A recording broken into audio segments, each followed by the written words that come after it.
அஸ்ஸலாமு அலைக்கும் வரஹ்மத்துல்லாஹி வபரகாத்துஹு. அன்பிற்குரிய சகோதரர்களே, இந்த விவாதம் இஸ்லாத்தினுடைய மிக முக்கியமான அடிப்படை கொள்கையாக இருக்கின்ற இறைவனை குறித்து பேசுகிற ஒரு விவாதம். இறைவனுக்கு உருவம் உண்டு என்பது தமிழ்நாடு தௌஹீத் ஜமாஅத்தினுடைய நிலைப்பாடு. இந்த நிலைப்பாட்டை குறித்து விளக்குவதற்கு முன்னால், பொதுவாக இறைவனை குறித்து நாம் அறிந்து கொள்வதாக இருந்தால் நம்முடைய அறிவை கொண்டோ சிந்தனையை கொண்டோ இறைவன் இருக்கிறான் என்பதைத்தான் அறிந்து கொள்ள முடியுமே தவிர, இறைவனுடைய தன்மைகளை குறித்தோ அவனுடைய பண்புகளை குறித்தோ இறைவனோ இறை தூதரோ சொன்னால்தான் நம்மால் அறிந்து கொள்ள முடியும். அப்ப அல்லாஹ்வுக்கு இறைவனுக்கு உருவம் இருக்கிறதா என்று தீர்மானிப்பதாக இருந்தால் அது பற்றி அல்லாஹ் என்ன சொல்லி இருக்கிறான், அல்லாஹ்வுடைய தூதர் ஸல்லல்லாஹு அலைஹி வஸல்லம் அவர்கள் என்ன சொல்லி இருக்கிறார்கள், இந்த ஆதாரங்களை அடிப்படையாக வைத்துத்தான் இதற்கு நாம் ஒரு முடிவு செய்தாக வேண்டும். அந்த அடிப்படையில் இறைவனுக்கு உருவம் இருக்கிறது என்பதுதான் திருக்குர்ஆனில் இருந்தும் நபிகள் நாயகம் ஸல்லல்லாஹு அலைஹி வஸல்லம் அவர்களுடைய போதனைகளில் இருந்தும் சந்தேகத்திற்கு இடமில்லாமல் நிரூபிக்கப்பட்ட ஒரு முடிவாக இருக்கும். இந்த இறைவனுக்கு உருவம் இல்லை என்ற ஒரு சித்தாந்தம் பிற மதத்திலிருந்து, குறிப்பாக அத்வைத கொள்கை உடையவர்களிடமிருந்து காப்பி அடிக்கப்பட்டு அது இஸ்லாத்திற்குள்ளே திணிக்கப்பட்ட ஒரு கொள்கை. அந்த கொள்கைக்கும் இஸ்லாத்திற்கும் எந்தவிதமான சம்பந்தமும் இல்லை என்பதைத்தான் எங்களுடைய அணியின் சார்பாக நாங்கள் நிரூபிக்க இருக்கிறோம். அது சம்பந்தமாக முதலாவதாக ஒரு ஆதாரத்தை நாங்கள் எடுத்து வைக்கிறோம். நபிகள் நாயகம் ஸல்லல்லாஹு அலைஹி, இது புகாரியில 7440வது ஹதீஸாக பதிவு செய்யப்பட்டிருக்கிறது. இது அல்லாமல் வேறு ஏராளமான ஹதீஸ் நூல்களிலும் இந்த ஹதீஸ் பதிவு செய்யப்பட்டிருக்கிறது.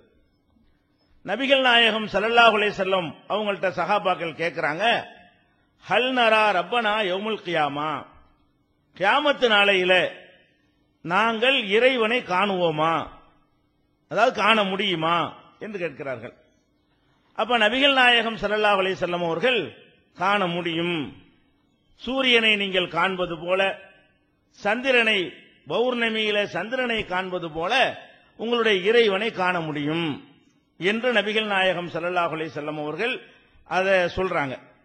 சொல்லிட்டு இறைவனை கண்ட பிறகு இறைவன் தரப்பிலிருந்து சொல்லப்படும் மஹ்ஷர்ல, எல்லா மக்களும் குழுமி இருக்கும் பொழுது மஹ்ஷர்ல சும்ம கால யுனாதி முனாதின், ஒரு அறிவிப்பாளர், இறைவன் தரப்பிலிருந்து அறிவிக்கக்கூடிய ஒரு அறிவிப்பாளர் வந்து பிரகடனம் செய்வார், லி யதுஹப் குல்லு கௌமின் இலாமா கானு யாபுதூன், ஒவ்வொரு சாராரும் அவரவர்கள் எதை வணங்கினார்களோ அவங்களோட போங்க, யார் யார் எதை வணங்குனீங்களோ அவங்க தலைமையில் நீங்க எல்லாம் புறப்பட்டு போங்க என்று அந்த இடத்துல டிக்ளேர் பண்ணப்படும். அப்ப சிலுவையை வணங்கியவர்கள் சிலுவைக்கு பின்னால் ஓடுவார்கள், சிலைகளை வணங்கியவர்கள் சிலைகளுக்கு பின்னால் ஓடுவார்கள். இப்படி எல்லாரும் போய் அவரவர்களுக்கு ஒரு தலைமை தாங்கி கூட்டிக்கிட்டு போற மாதிரி ஒரு ஏற்பாட்டை இறைவன் செய்வான். கடைசியாக போய் அவங்க தலைமையிலே கொண்டு நரகத்தில் கொண்டு தள்ளிடுவாங்க. அவர்கள் அழைத்து கொண்டு செல்வார்கள். அங்க தண்ணீர் போன்ற ஒரு காட்சி, காணல் நீர் தென்படும். தாகமா இருக்குன்னு சொன்ன உடனே அதுல போய் குடிங்கன்ற உடனே அது நரக படுகொலியா இருக்கும். அதுல எல்லாரும் விழுந்துருவாங்க. பிறகு யார் மிச்சமா இருப்பான்னா, ஹத்தா யபுகா மன்கான யாபுதுல்லாஹ மின் பர்ரின் வ ஃபாஜிரின், நல்லவர்கள் கெட்டவர்கள் அல்லாஹ்வை மாத்திரம் வணங்குனாங்களே அவங்க மாத்திரம் மிச்சமா இருப்பாங்க. அதாவது நீங்கள் யார் யார் எதை வணங்குனீங்களோ அவங்க எல்லாம் போயிருங்க உடனே எல்லாரும் போயிடுறாங்க. யார் மிச்சமா இருப்பாங்கன்னு கேட்டா, அல்லாஹ்வை வணங்கினார்களே அதுல வந்து பாவம் செஞ்சவங்க இருப்பாங்க, நல்லவங்க இருப்பாங்க, எல்லாருமா கலந்து அந்த இடத்துல நின்று விடுவார்கள் போகாம. அப்ப அவங்கள்ட்ட கேட்கப்படும், மா யஹபிசுக்கும், ஏன் நீங்க மட்டும் நிக்கிறீங்க, அவரவர் வணங்கியவர்களோடு போக சொன்னமே என்ற உடனே அவங்க என்ன சொல்லுவாங்கன்னு கேட்டா, நாங்க அவங்கவுங்க வணங்கின ஆட்களோட போக சொன்னாங்க, நாங்க அல்லாஹ்வையில வணங்கணும், நாங்கள் எங்க இறைவனுக்கு காத்துக்கிட்டு இருக்கிறோம். இந்த அறிவிப்பை செயல்படுத்துறதா இருந்தால் அல்லாஹ் வரணும், அல்லாஹ் யார் யார் எதை வணங்குனாங்களோ அவங்களோட போக சொல்லி இருக்குது. அப்ப நாங்க என்ன பண்றோம்னு கேட்டா, இன்னமா நன்தலிரு ரப்பனா, நாங்கள் எங்கள் ரப்புக்காக வேண்டி இறைவனுக்காக வேண்டி காத்து கொண்டிருக்கிறோம். எல்லாரும் அவரவர்கள் வணங்கியவர்களோடு போயிட்டாங்க, நாங்க இறைவன் வருவதற்காக வேண்டி காத்து கொண்டிருக்கிறோம் அப்படின்னு சொன்ன உடனே யஅதீஹிமுல் ஜப்பாரு, அல்லாஹ் அவர்களிடத்தில் வருவான். எப்படி வருவான்? ஃபீ சூரத்தின், ஒரு சூரத்தில், உருவத்தில் வருவான். சூரத்துங்கிற வார்த்தைக்கு அர்த்தம் என்னன்னா உருவம். தலைப்பும் இறைவனுக்கு உருவம் இருக்கிறார் என்பதுதான். அப்ப அல்லாஹ் அவர்களிடத்தில் வருவான். வருவான் என்ற உடனே அதுக்கு ஏதாவது வியாக்கியானம் கொடுத்துடக்கூடாது என்பதற்காக நபிகள் நாயகம் ஸல்லல்லாஹு அலைஹி வஸல்லம் சொல்றாங்க, யஅதீஹிமுல் ஜப்பாரு ஃபீ சூரத்தின், ஒரு உருவத்தில் அல்லாஹ் ரப்பல் ஆலமீன் அவங்கள்ட்ட வருவான்.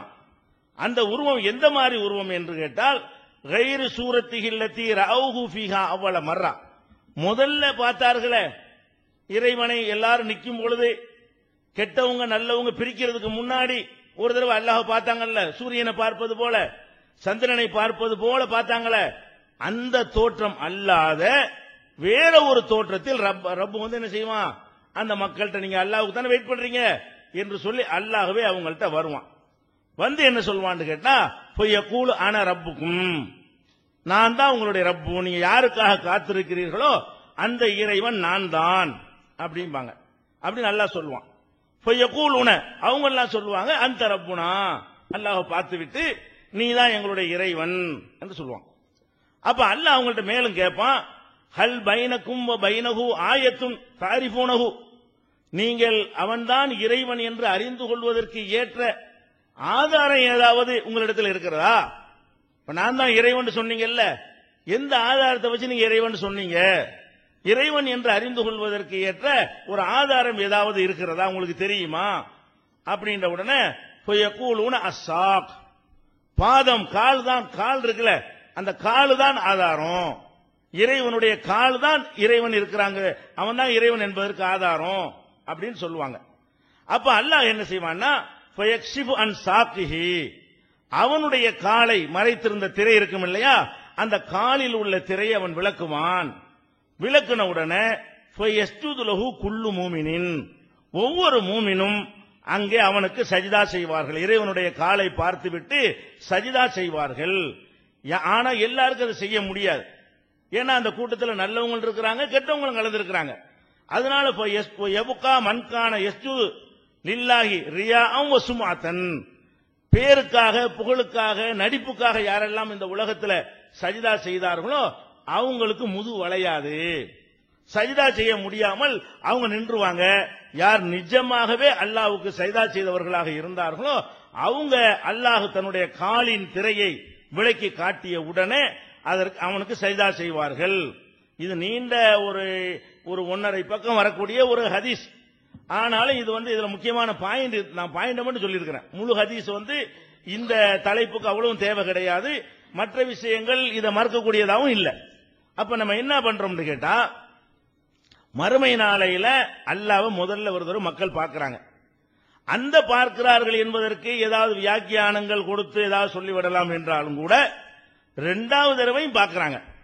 இரண்டாவது தடவை பார்க்கும் பொழுது எப்படி பார்க்கிறாங்க? சூரத்துல, உருவத்தில் பார்க்கிறார்கள். உருவத்தில் பார்க்கும் பொழுது கூட ரசூலுல்லாஹ் என்ன செய்யறாங்கன்னு கேட்டா, முன்னர் பார்த்தார்களே அந்த உருவம் அல்லாத வேற ஒரு தன்னுடைய உருவத்தையே வேறு விதமான ஒரு உருவமாக அல்லாஹ் காட்டி என்ன செய்யறான், அவன் காட்சி தருகிறான். இதை பற்றி முடிஞ்சோம். சரி.